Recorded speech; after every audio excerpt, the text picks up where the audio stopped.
Good day everyone, my name is Mary Rose Adelante and our product is dried mango. And we are going to discuss or present the IPO model of dried mango. Hello everyone, my name is Maricel Estaros and I will discuss the process of dried mango.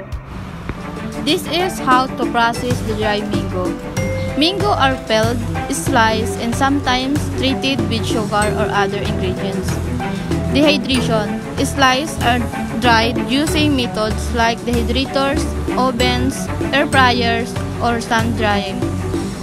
At dito natin makikita kung paano iniisa-isa ang pagproseso ng ripe mango.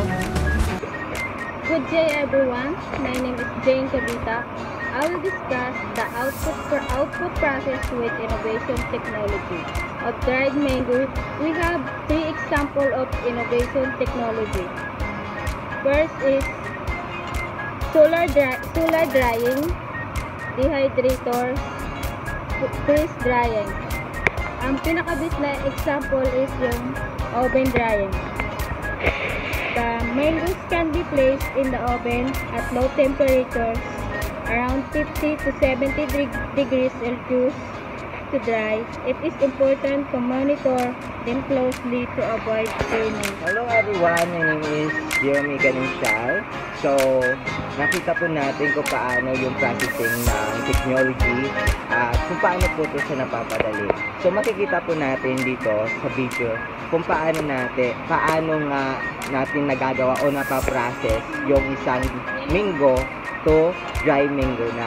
So, makikita po natin na mas napadali yung process niya kaysa sa kung ano yung paraanan nila dati. Yun lang guys, tignan po natin ang video. So, makikita natin guys dito kung paano nila pinaprocess.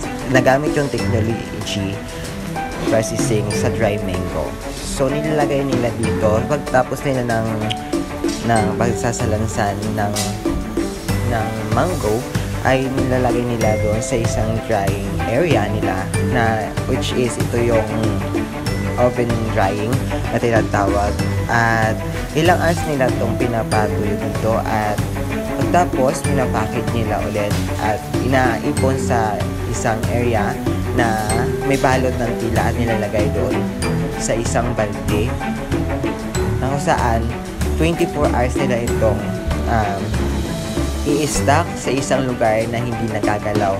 At pagtapos nito, ayan na po, pinapackaging na po nila, sinasalansan nila ng maayos para magandang tignan yung isang mango o dry mango na na-process na at natapos ng patuyuin sa oven area.